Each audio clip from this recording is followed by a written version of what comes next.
আলহামদুলিল্লাহ, আশা করি সবাই ভালো আছেন। আজকে আপনাদেরকে মদিনা শহরটা দেখাবো।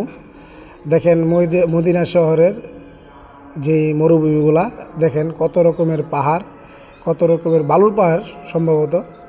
আসলে আমার দোস্ত সাগরে ধন্যবাদ, মানে এই সুন্দর সুন্দর ভিডিও পাঠানোর জন্য।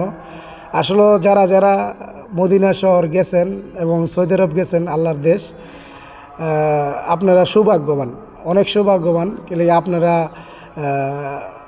মদিনা শরীফে জিয়ারত করতে পারতেছেন এবং মক্কাতে হজ করতে পারতেছেন এবং এত সুন্দর সুন্দর জায়গাগুলো দেখতেছেন।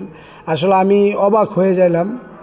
দেখেন, মানে এত পাহাড়ের মাঝখানেও মানে এত সুন্দর রাস্তা করছে আর এত সুন্দর বাড়িঘর, মানে কি বলবো। এই যে পাহাড়টা অনেকে চিনেন, যারা সৌদি আরব আছেন, তারা যারা গেছেন মদিনা শরীফ, তারা চিনবেন এই পাহাড়গুলা, এই রাস্তাগুলা। আসলে অনেক সুন্দর রাস্তাগুলা দেখা, মানে আমি মুগ্ধ হয়ে গেলাম। আর আমার দোস্ত সাগরে বিশেষ করে অনেক ধন্যবাদ। দোস্ত, তোমার কারণে ভিডিওর মাধ্যমে হইতে যাইতে পারি নাই। আল্লাহ যদি তৌফিক দিয়ে কোনো সময় হইতে যাব। সবার আগে আমার নিয়ত আছে আমার মা বাবারে পাঠাবো, এরপরে ইনশাল্লাহ আমি যাবো।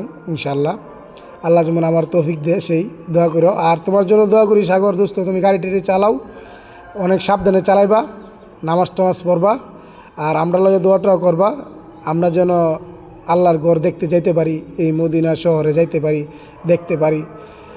তোমাকে অনেক ধন্যবাদ। আর রাস্তাঘাটের কথা কি বলবো, আর যারা সৌদি আরব গেছেন, যারা মদিনা শরীফ গেছেন এই রাস্তা দিয়া, তারা বলতে পারবেন মানে কতটুকু সুন্দর। আমরা চাই আমাদের এই ব্রাহ্মণবাড়িয়া জেলাতে ভালো একটা নেত্রী আসুক, আইসা এরকমভাবে রাস্তা আমাদের ব্রাহ্মণবাড়িয়ার প্রত্যেকটা গ্রামে, প্রত্যেকটা জায়গা এত সুন্দর করে রাস্তা